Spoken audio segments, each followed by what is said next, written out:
Welcome back, everybody, to this fourth, fifth, Fifth.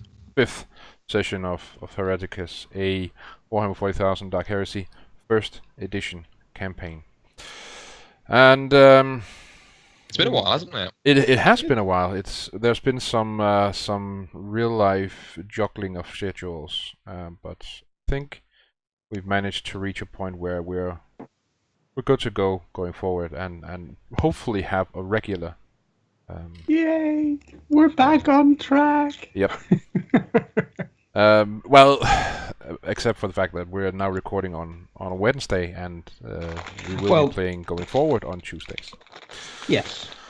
The upside to that, of course, is that at least we have a 4-hour session tonight. Yes, we do have a 4-hour session tonight, and hopefully going forward we will continue to do so. We'll see.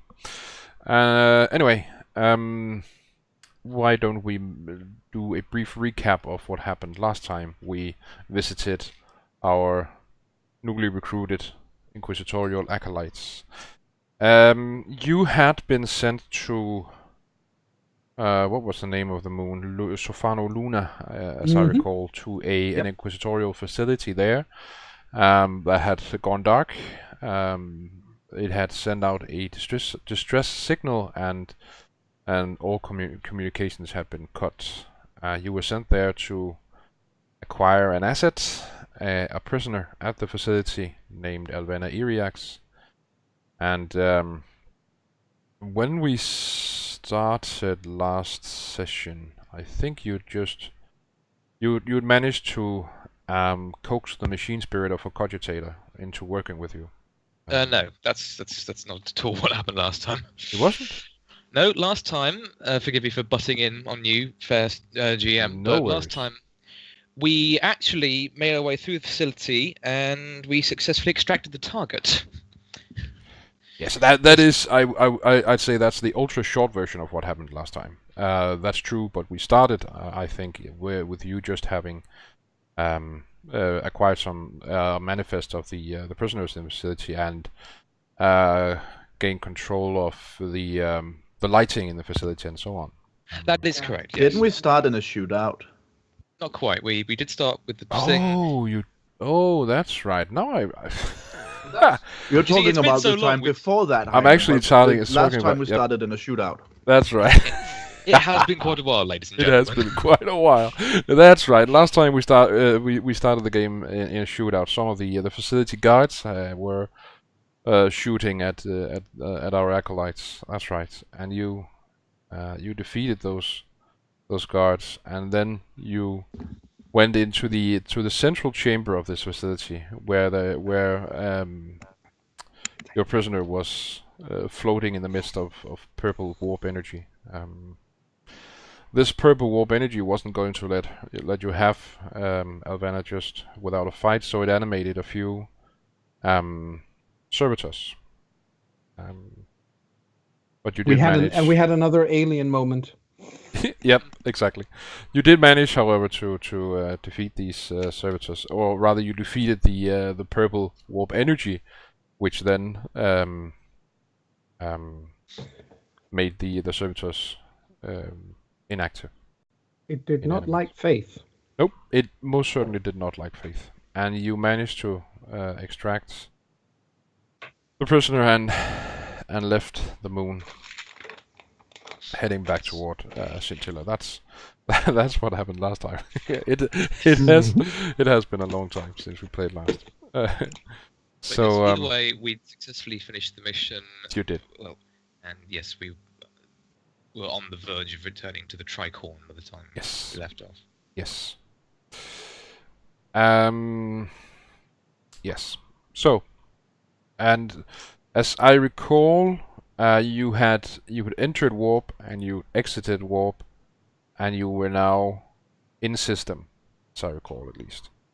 So I think we'll pick up this time. So the way you usually re-enter Scintilla is that you actually take a shuttle to Hive Tarsus, which has the spaceport.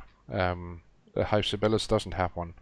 So you go down via shuttle to Hive Tarsus, and then you are transported to the hive Sibelius, in which the Tricorn is located. And that's also what happens this time. You board a shuttle, and you take it down to the spaceport in Arbites. And you, of course, do have your prisoner with you, and the inquisitorial stormtroopers are also accompanying you on this trip. And eventually, you do arrive back at Hive Sibelius, and the shuttle that you're traveling with or in lands in a courtyard. And in this courtyard, you see a mass of people, robed figures, huddled around a. Well, it looks somewhat like the apparatuses you saw in most of the cells on the Helix facility. These structures into which most of the prisoners had been restrained, and as you land, and I assume exit the shuttle, a person moves away from the crowd, from this throng of hooded figures and the machine, and walks toward you. She is dressed in a body glove and has an outrageous white wig on her, and she stops in front of you. How do you what do you do with the prisoner, Albena Iriax, as you exit the shuttle? I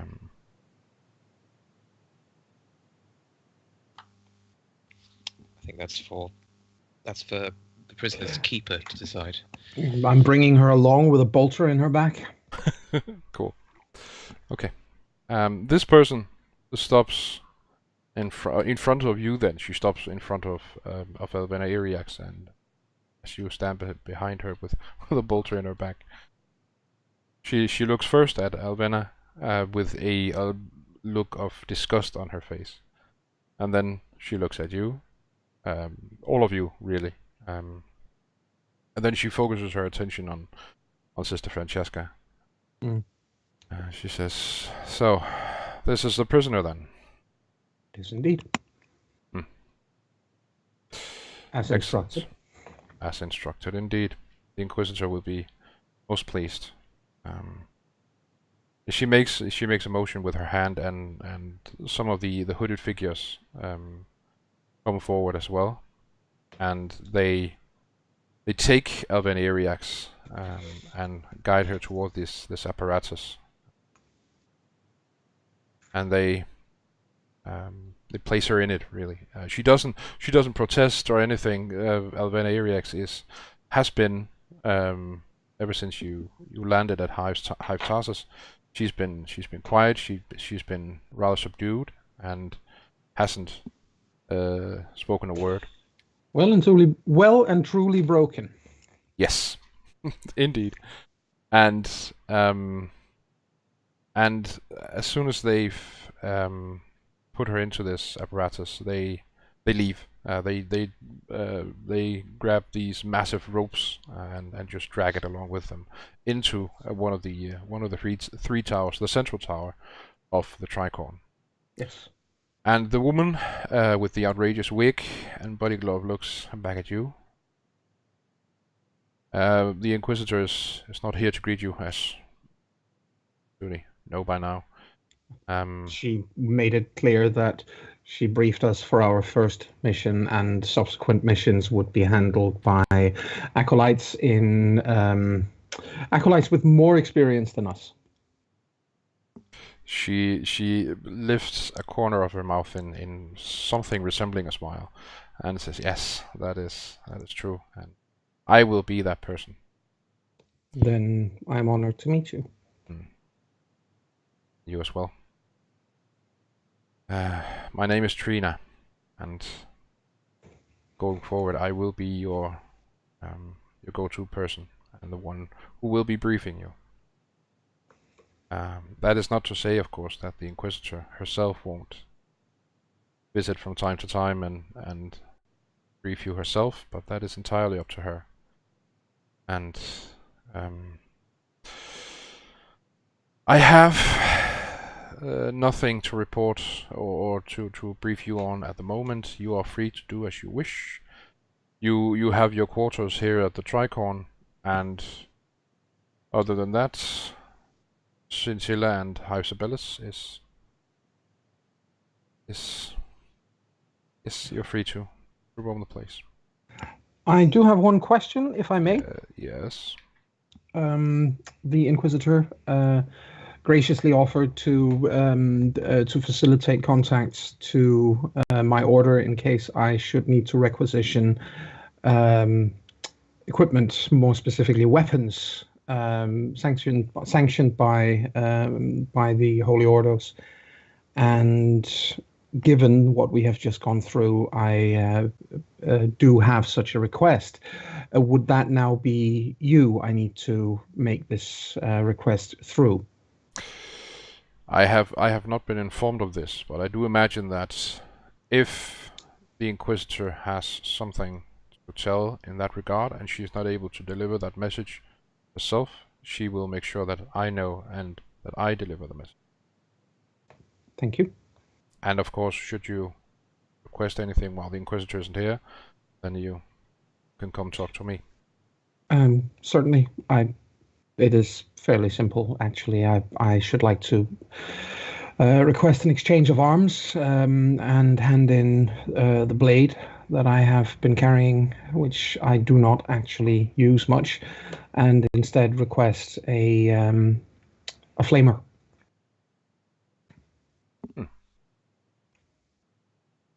The mission we just completed showed that in confined spaces, such a weapon would have been of immense use. Can imagine. Well, I shall pass on the message through the proper channels, and then I am most grateful. Thank you very much. She nods and turns around to enter the Tricorn herself. Yes. And that leaves you there with a squad of Inquisitorial stormtroopers and the shuttle itself. Yes. Other than that, the courtyard is clear of any living creature. Well, I think looking at the others, Francesca says, I imagine everybody here could do with some rest.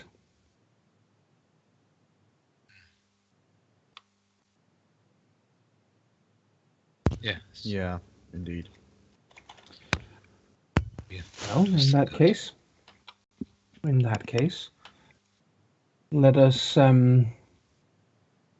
simply go to each our quarters, and I would request that, seeing as we were just told that the Tricorn, and for that matter the Hive, is ours to explore, I should very much like for none of you to, in fact, leave this facility until we've all rested, had a chance to speak, and quite possibly requisitioned some Vox beads so that we can actually stay in contact with each other regardless of where in the Hive we might be. Does seem sensible, yes. Understood. Okay. So you each go your separate way to get some much needed rest. Yeah, much needed shut eye. Okay. Well, unless anyone has anything specific they want to add to this, then I imagine you do so and you get some rest. I will turn in the scope that I borrowed, just because I promised I would. So, as you do this, you spend an hour and a half waiting while the quartermaster inspects the item, making sure that it's not damaged in any way. And, sure. but he doesn't find anything damaged. So after that hour and a half, you're free to go. I suppose that's a good hour and a half to use for gear maintenance. So Yeah, absolutely. So you maintain your gear while Yes. you wait for him to finish his inspection. Okay, cool. And then you go to get some rest in your own quarters. yes. Okay, cool. Anything else the other players want to add? To say, Akalon will probably do something similar on the basis that, well, first, he want to turn over. Well, he want to obviously turn over his compact las pistol, since that was requisitioned from him to check over. Whether or not he's allowed to keep it, he doesn't know that. So No. he'll. Okay. And of course, he's picked up a new las pistol on site, which hasn't shown any signs of being dangerous, but still should be at least checked over. Yes. So this takes somewhat longer than the scope for the quartermaster to inspect. It's a case of, would Akalon be allowed to pass the weapons over and excuse himself for the evening? Nope, he may not. He's required to remain in the armory while the quartermaster finishes his inspection.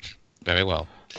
And he does so. It takes a while because it's 2 weapons, and he's very thorough in his inspection. But eventually, he does clear the weapons. He sees nothing wrong with them. They are usable, and he files them away somewhere in the armory. And you are free to go. Okay. Yep. Then he'll head straight to his quarters and just sort of fall on his bed. Yes, I imagine so.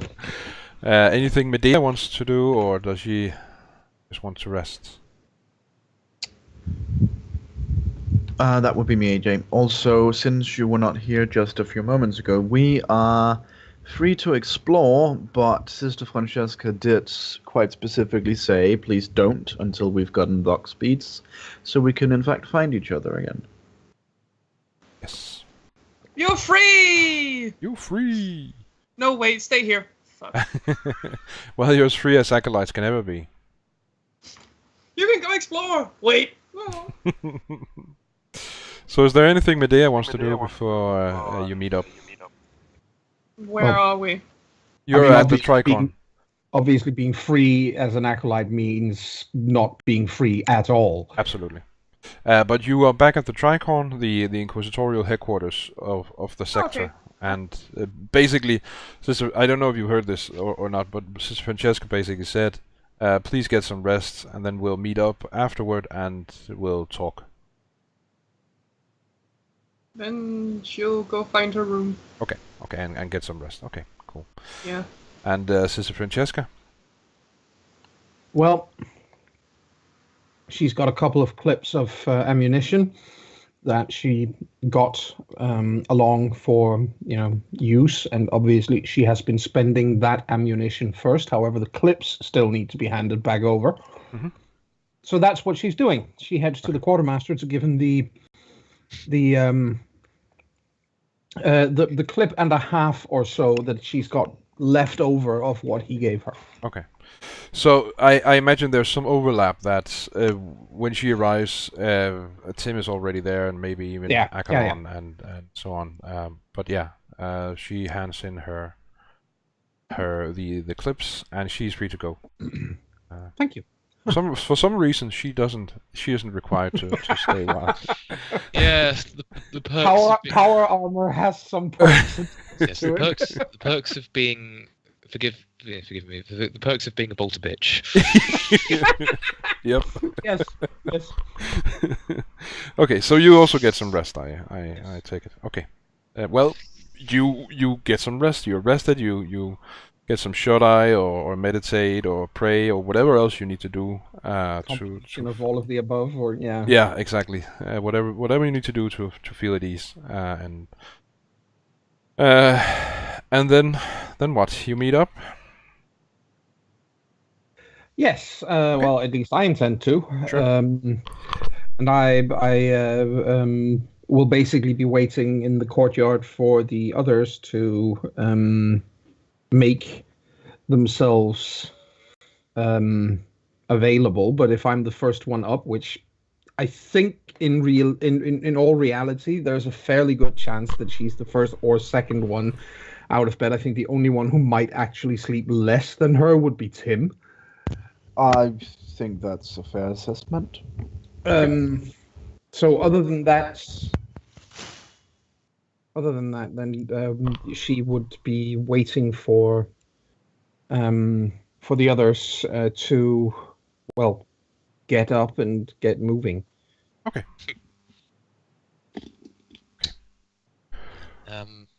Question for Medea. Is Medea firstly, is she an early riser, and second, is she a light sleeper? She's a very light sleeper, and she wakes almost every hour. Bad habit, you know. Okay. It's a case of whether or not... I think Akla would make the educated guess that Medea can make it to the location, or to the meet by herself, so he'll just make his way straight there. Okay. Well, she's always on time for someone who doesn't know the clock. Yes. It wouldn't be surprising then if Akalon is actually last, because although he's been brought up in as a part of sort of surrounded by the ecclesiarchy, having a stringent timetable, it may not have been quite as awful as some. No. He's not lax, but he will probably be the last one there. Sure. Okay. All right. Well, you meet up in the courtyard. Yay. And then when everybody is there, Francesca takes them to the quartermaster again, because obviously he's the one who would have the vox beads. Mm-hmm. And she formally requests a vox bead with a closed channel for each of her squad mates. She's got one herself, and she can just retune that. But the rest of them will need a vox bead so that we can communicate with each other properly, and so that we can respond if we are called upon on a moment's notice. Right.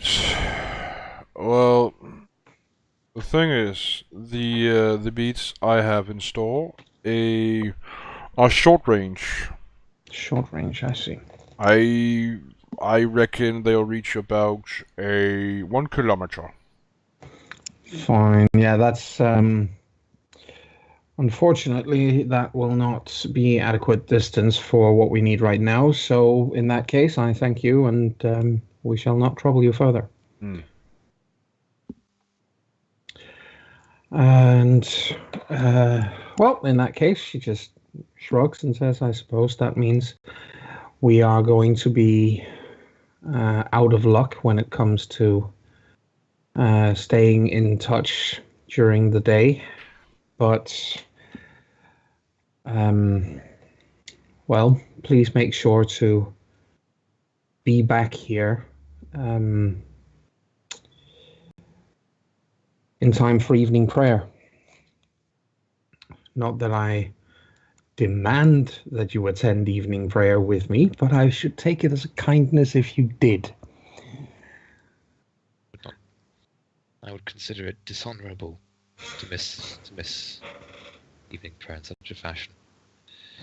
I'm tempted to say that Medea looks at her and say, "Why are you looking at me?" Oh, she's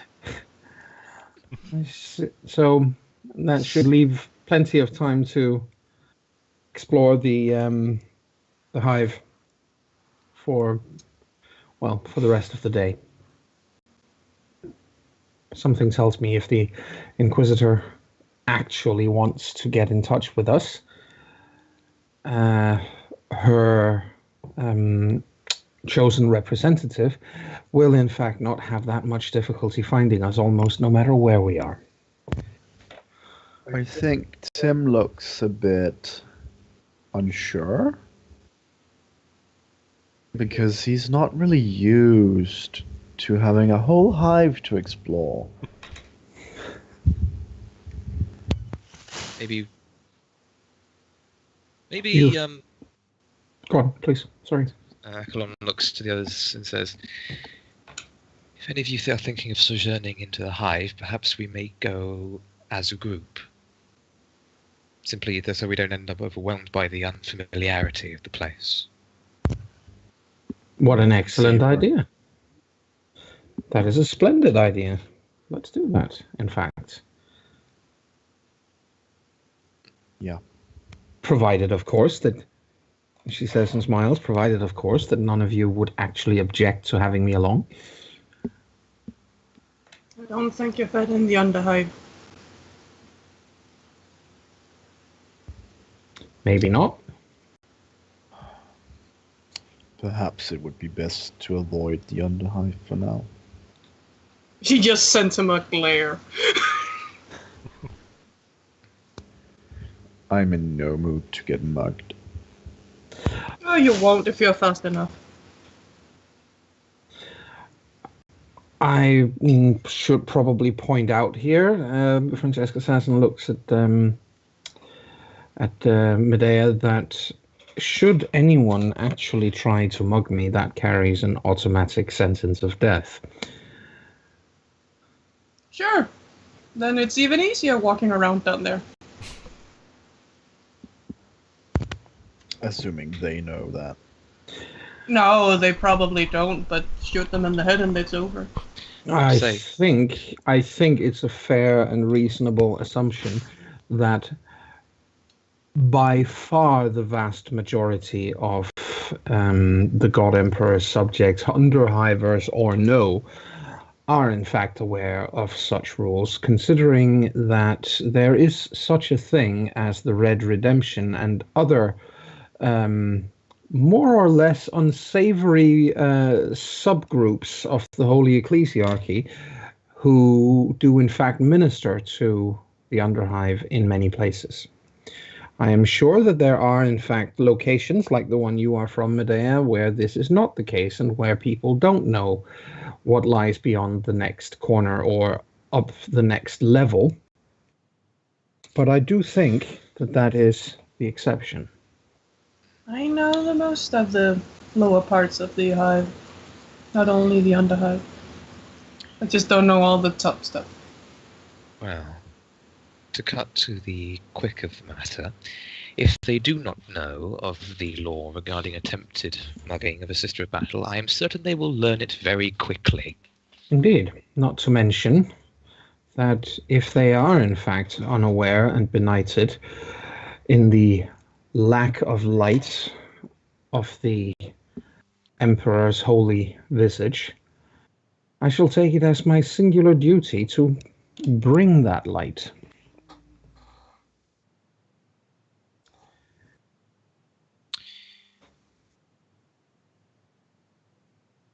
Okay, so is there anything specifically you want to explore, or is it just a day out exploring the hive? Well, you won't be able to explore the entire hive in a day. No, God, no, of course. It's a massive thing, this hive. With several billion people living in it, if I remember. So Yes. yeah. The way I think of a hive, just for the benefit of a listener who may not be aware of it, is if you know Judge Dredd and Mega City 1, you take Mega City 1, you pinch it in the middle and pull up and make it into a spire. So a city that covers the entire east coast of America pulled up into a spire could make a pretty mid to small sized hive. Yes. I think it looks kind of like a termite's A termite mount, yes. Yeah. mount, but with spires and everything else poking out of the top instead. And if you get closer, you can see it's full of little windows and little buildings all mashed into one. Yep. Actually, that is pretty exactly it. So Yep. Yes. And the then, of very course, tippy if it's- top there is gang bridges where all the wealthy people walk around in the sun. Otherwise, it's just downwards. If it's a sufficiently large hive, such as what's it called? I can't remember, but on Armageddon, the biggest hives there on Armageddon are so large that they actually stick out of the atmosphere. Lol. the Go out top to the levels, balcony.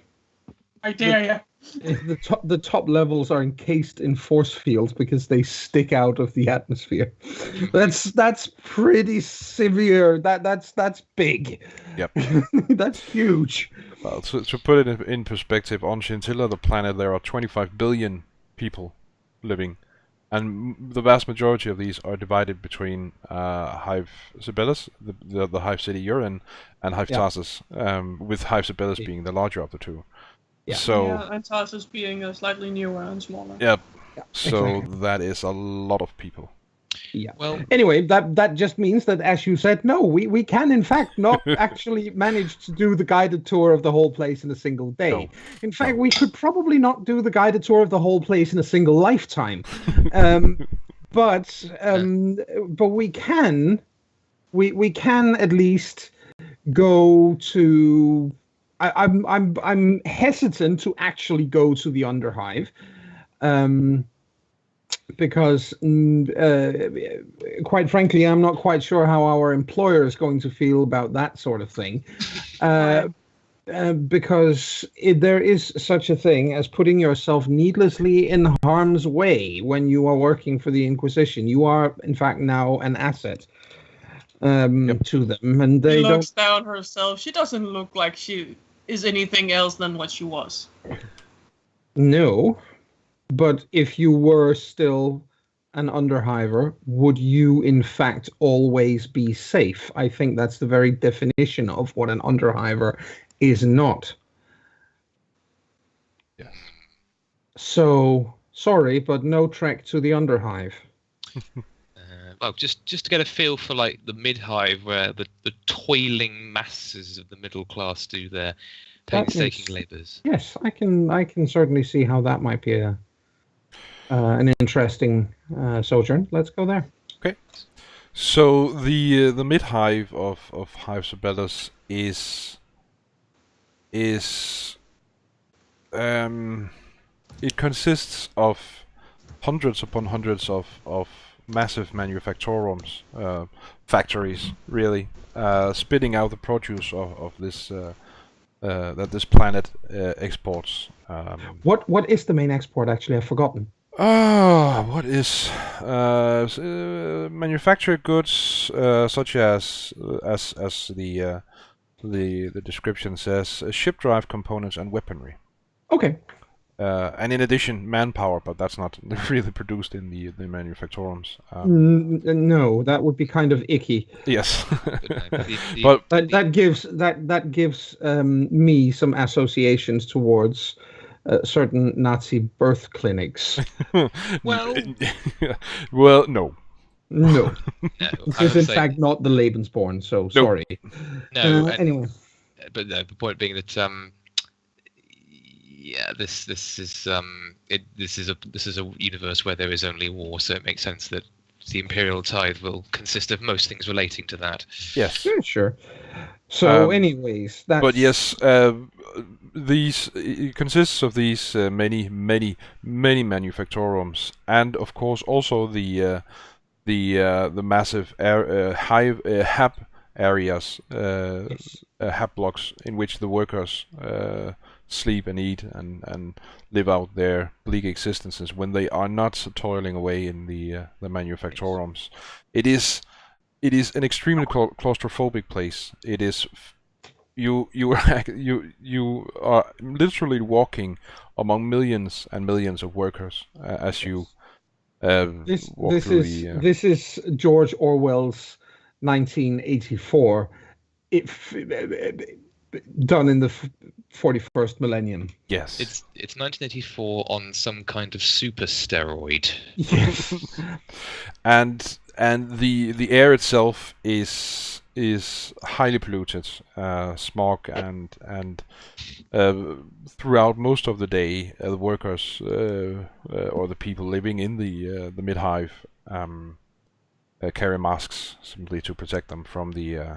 Well, masks like that are probably fairly easily procured. Yes, indeed. Also, if I remember correctly, we did in fact get a little inquisitorial badge, each of us, didn't we? You may have. It would make sense. It's just not, you know, the obviously not a Rosarius, No. but mostly, you know, just to identify us as acolytes of the Yes. of the Inquisition. Yes. Which in Francesca's case at least hangs from her chapelet ecclesiasticus, the drape of beads around her waist. Okay. So the point is that she can actually put the robes that she normally wears over her armor, and wear that, and it does look a little clunky, obviously, and she looks at. Sorry. It looks a bit clunky. You can hear her coming from half a mile Well, off. yes, but it's mostly the she has this thought of you know, not wanting to upset the natives, so to say, but she pretty quickly realizes this is just silly, and she leaves the robe behind and just looks at the others before we go there and say, okay, I think I'll just settle for the armor. You never know what we encounter. And then, yeah. Okay. Mask and checking weapons, checking armor, checking that I haven't forgotten anything, and then yay, let's go look at some down and dirty and destitute derelicts, drifters. Yes, let us see the people for whom we toil endlessly. No, let's see the people whom toil endlessly for us. That's true. Okay, and I assume you all go into the Mid-hive to explore it and experience the bleak wonders that it offers. I hear no objections. Yes. Probably still somewhat confused as to the purpose, but not voicing that. Okay. Okay. Well, you go there and you experience this. Yep. Did you say something? Oh, okay.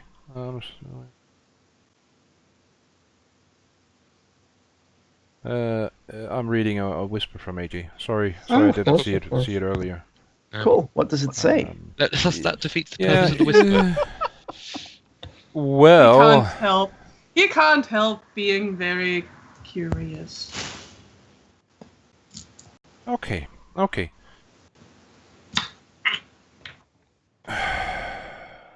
Okay, so we might need a roll here if it's a thing from you, Medea.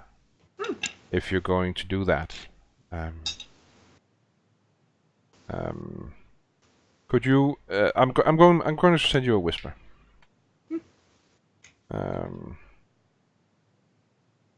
And I'll just take. I just have to look something up. Where is my thing? Your thing. I think you lost it. You lost your thing. Probably did. Oh, there it is. Well, that won't work. Something else then. Okay. Sorry guys, I need to find this goddamn. Oh, there we go. Heretic! Sorry. Well, let's. Yeah. I'm just going to find this.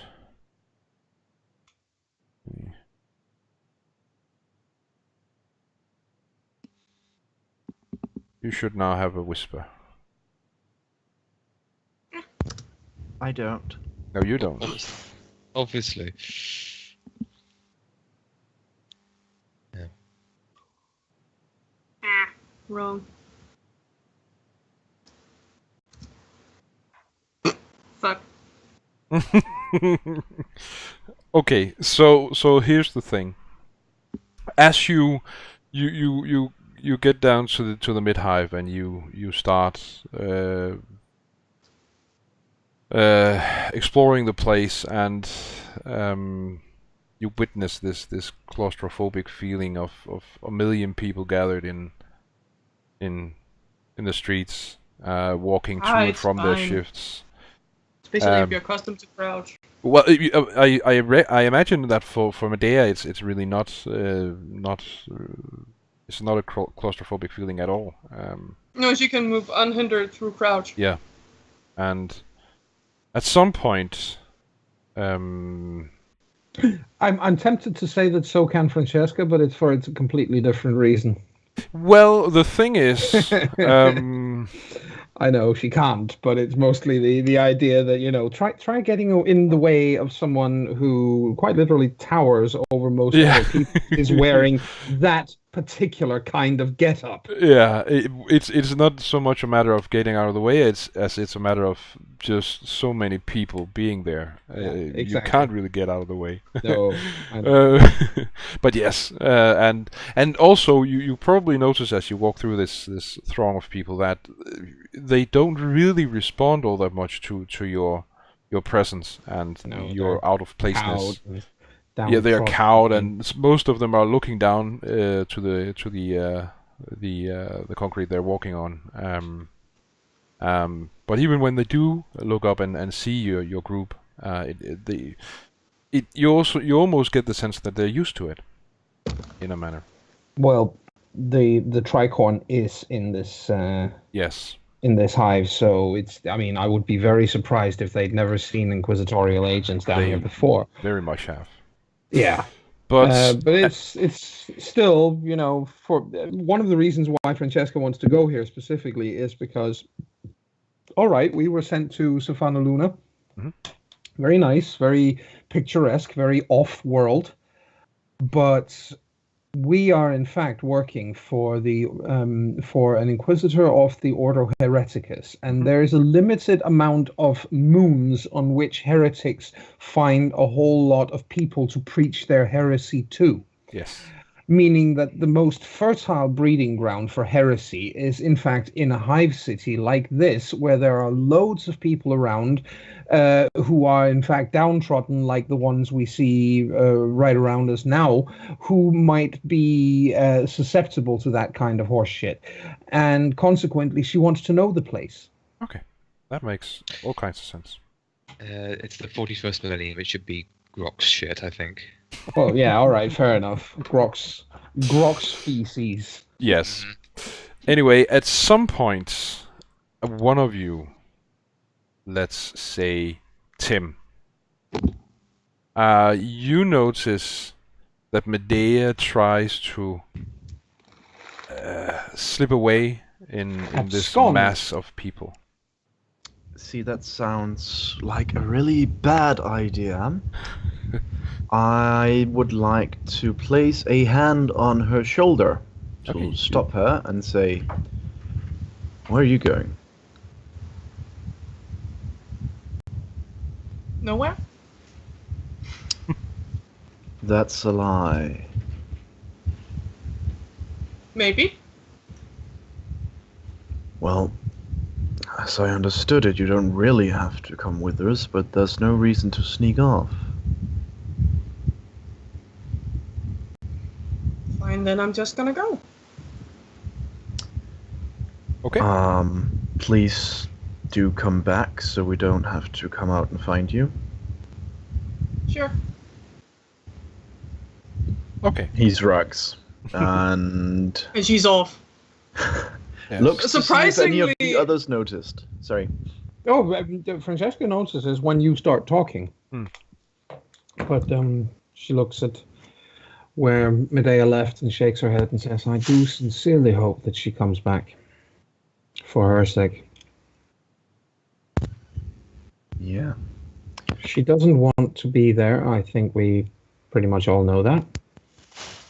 But if she thinks that she can slip away and not be found, I think she is unfortunately sorely mistaken. I think we have food. That should bring her back. Oh, damn it, they know my weakness. I hope that is in fact the case. I shall be pleasantly surprised if she is in fact there for evening prayer.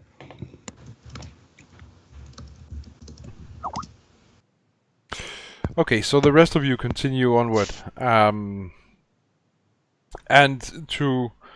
So the thing about all these, as you mentioned, it's as good a place as any for heretics to do their stuff, and there are preachers on pretty much every street corner. Yep. You come through preaching the word of the God Emperor in many different ways. These preachers are all parts of the different cults that exist within the Imperium and here on Hive Sibelius. But some of them come, you think, dangerously close to heresy, but Well, they I don't. will make sure to walk up near one of them and look at him for an extended period of time. Great. Okay. And as he continues his sermon, which by the way isn't really heard by anyone, as the masses just go on their way, his eyes are locked with yours, and he can't quite concentrate on what it is he's saying. He stumbles over the words and She begins to correct him whenever he does something which is incorrect. She begins to recite the Imperial Creed. I think in the background, because they won't be right next to her when she's doing this, I'm sure. Well, unless Tim is, but assuming they're off to the side somewhere, Akalon will sort of half look towards Tim as this is happening and just say, "I do believe she is enjoying this." Once she hopefully makes the man stumble enough that he more or less gives up. Yes. At some point. Yes. She walks up to him, places a hand on his shoulder. She does have +10 to strengthen this armor. Squeezes just slightly, just a little. She looks at him firmly and says, "Remember, the God Emperor loves us.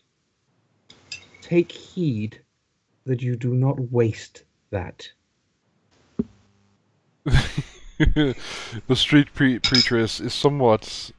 He's extremely nervous, and as you place your hand on his shoulder, he lets he follows the pressure of the hand. Yeah, and he smiles nervously as you says this, and nods feverishly, and yes, of course. I'm sure that they will welcome you back with open arms at the nearest sanctioned temple. I'm sure they will. I'm sure they will. Excellent. Then I shan't detain you any longer, citizen. Thank you. She lets him run. He does so. But he has the runs in two ways. He just shuts his pants. Okay, so while you explore the Mid-hive, what's Medea doing? She is beelining the fastest way she knows downwards. Okay.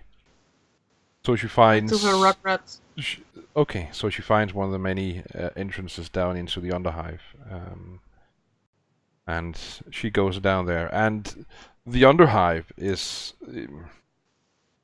it's a multitude of ruined temples and manufactorums and hab blocks and whatever else that over the course of centuries, if not millennia, have simply pressed downward as they kept building on top of them, building new structures, new churches, new cathedrals, new manufactorums, etc., etc. And so they've created this under-hive of ruined structures, and it's down into this under-hive that Medea travels.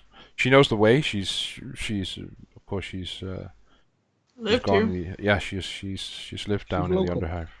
She is indeed a local, and she does reach the the under-hive, and specifically where her rock rats, as you called it, can usually be found. Hey, She did bring food though. home sweet home.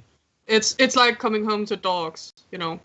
Mm. Did you bring food? I'm hungry. Okay. Well, you find them. They're all gathered in the what was once a chapel. It hasn't been a chapel for many years, but once upon a time it was a beautiful chapel dedicated to his to the god emperor. I imagine that this chapel is largely collapsed. One of the many statues you don't really see anymore, but there is a large head where she used to sleep in the eye of. Cool. That works. And that's where That's she kind of finds cool, her. actually. Yeah, and that's where she finds the her. Where the rugrats would usually climb around because, hey, funny to climb on. Yeah, exactly. Only now she knows the name of the person she slipped in the eye of, and that is kind of weird. Indeed. She counts them. Well, she doesn't count them because she can't, but she looks at them all and then just goes, hello! They gang up on her. She's wrestled to the ground and hugged. For the first time, she's laughing. And Well, she's been gone for quite a long time, hasn't she? Yeah. Yep, she has. And she has a smile on her face you only would see on a mother. Well, they're under-hivers, so they're dirty. Now that Medea has been in the Tricorn and in the upper hive and so on, Mid-hive as well. She does notice that they smell rather badly, but I'm not sure that's a bad thing for her. That. And yeah, and I'm not sure it's a bad thing really for Medea, because it smells of home. It's a familiar sort of stench. And yeah, exactly. And as like when you fart in your bed. No. All right, No. when your dog lays beside you and farts. That familiar stench. Eventually, In the morning. eventually, they step away from Medea and let her get up. And then they start the bombardment of questions. Where has she been? Why didn't she come home? Where have you been? Why didn't you come home? Did you bring food? Did you bring food? Why didn't you come home? Where have you been? And so on and so forth. Food so they shut up. Yeah. I sense a theme here. Yeah. Food? Where were you? Why didn't you come? Food, Yep. food. Where Yep. were you? Why didn't you come? And Food? also Okay, there's food. Nom. is there anything about Medea that's changed her outfit or anything? She's cleaner. That's about it. Well, they make a note of that, and I'm pretty sure that the only change they see in the way she is that she's now clean. yeah. That was actually her skin color. Cool. Well, she's well. First of all, bombarded with questions, Sure. but they also give her the she's an hour after she's arrived. She's up to date on what's going on in the under-hive, how this gang is faring, how that gang is faring, how that third gang was recently wiped out by the local other gang, and yeah, then exactly. a fifth gang from somewhere else came in and started shit, so there were ample of food. Yep, They just kept out of it. yeah, and then this building collapsed, and that building collapsed, and those thousands died in that collapse, and so on and so forth. So she's been given the she's up to date That's now. On what's probably going on. kills our Nago. Yeah. The older ones. Yes, that is. They are the ones doing the giving her the sit rep on what's going on in the underhive, while the others munch on the food she's brought them. Definitely. And well, Kelsa and Agar are also eating, of course. Obviously. But they while she's been gone, they've kind of been the de facto head of the family, so to speak. And Obviously, so, that's what she trained them for. yeah. Survival. They've been the new Medeas. They've been the new Medeas. Medea, And- Medea 2.0. Medea 2.0 and 2.5, yes. Medea indeed. Junior and Medea Yeah. Junior. Yep. So yeah, Medea spends some time with her rugrats, her kids, Yeah. as it were. It says that she'll have to go back, otherwise they'll just come down there and she won't know how many of them will survive. They, of course, they're saddened by this, that she can't stay with them. And You're upset, the, I'll be able to bring you food sometimes. The youngest ones, Abel and Tristan, they won't let her go. They simply refuse to let go of Youngest her. is Kisa. Have you forgotten what you've given me? No, but the youngest Kisa is 1 year old. She's not really doing much of anything. That is true. Well, right now she's sitting in Medea's lap Yeah. while eating. Yeah. And when Medea does have to leave, Abel and Tristan, they refuse to let her go. Eventually, of course, they kind of have to. Kelsa and Aegor make sure that she's able to leave. Well, it can be done in a very fast fashion with a, you have to be strong. Now, I will be back. This isn't goodbye.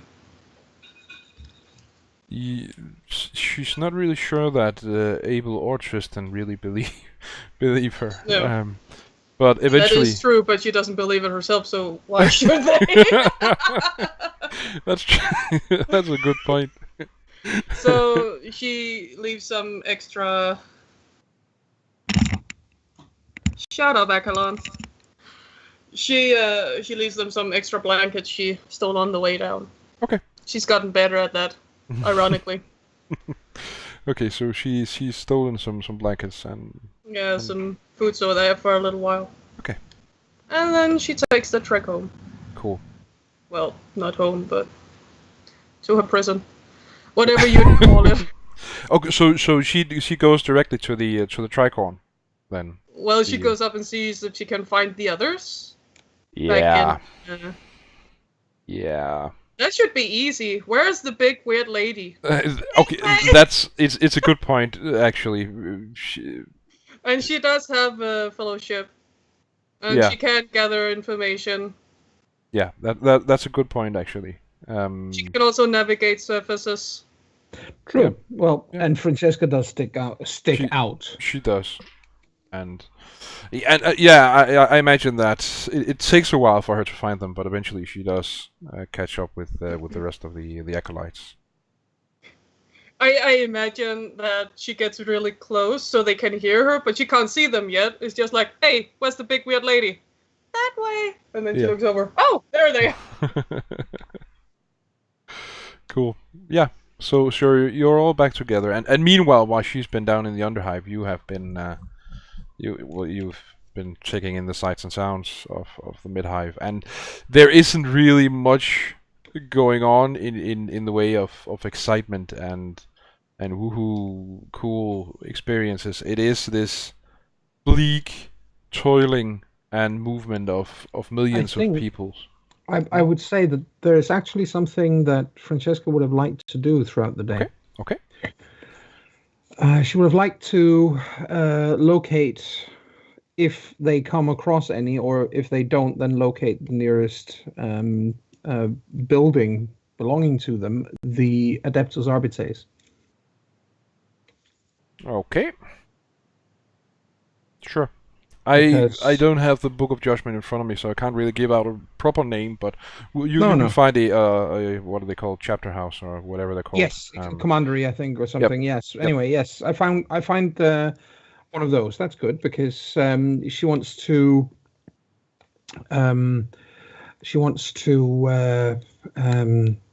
have a, let's say, a short conversation with whoever is in charge there, because that little incident with the near heretic has made her think. Okay. And Stop What? thinking, that's bad. So you are making noises, Chris.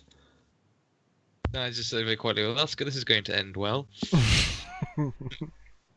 Okay, so I assume then Are you that somehow insinuating that Francesca can't think?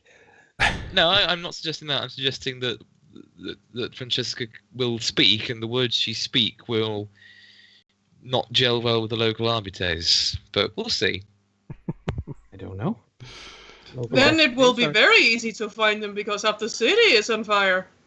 No, not really. The Arbites are the law enforcement of the Imperium, and she's got no reason to think that they are not friendly. Why would they not be? Oh, if you ask Medea, there's a tons of reasons. Well, she doesn't, in fact, ask Medea.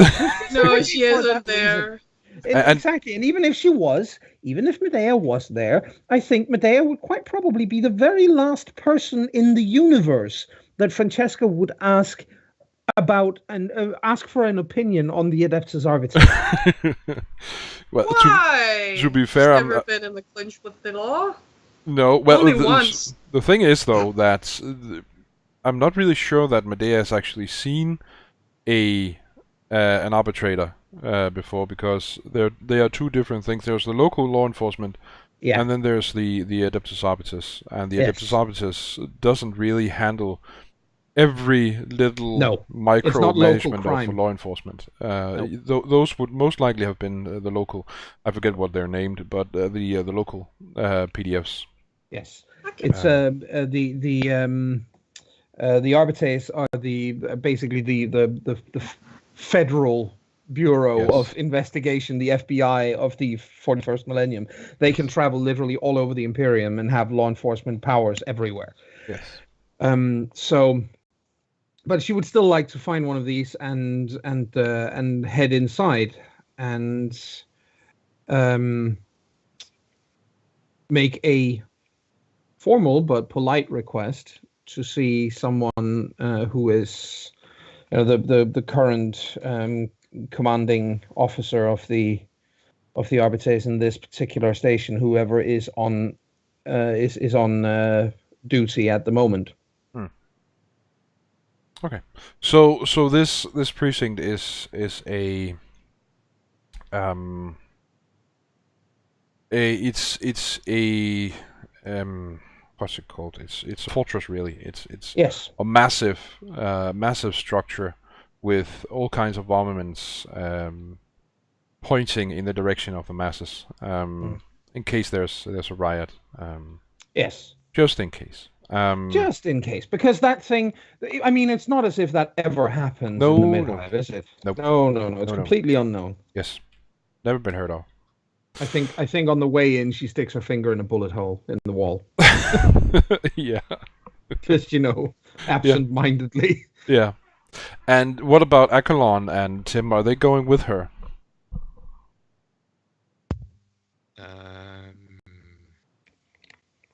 Good question. Yeah. I mean, Athlon doesn't really have anywhere else he wants to go. Same for Tim, really. Okay, cool. What is the background noise? What background noise? Sounds like It there's a sounds lot like- of wind. Yes. Oh, that would probably be my fan. Okay. You have fans? Nice. Yes, they are quite cheerful and cheering for me, and that's what you can hear. Okay. Cool. Well, we've gone a bit over an hour, so we're going to take our first break, and then we'll Yep. see what the Adeptus Arbites has to say to True. Sister Francesca when we Yes. get back. Yay. Stick around.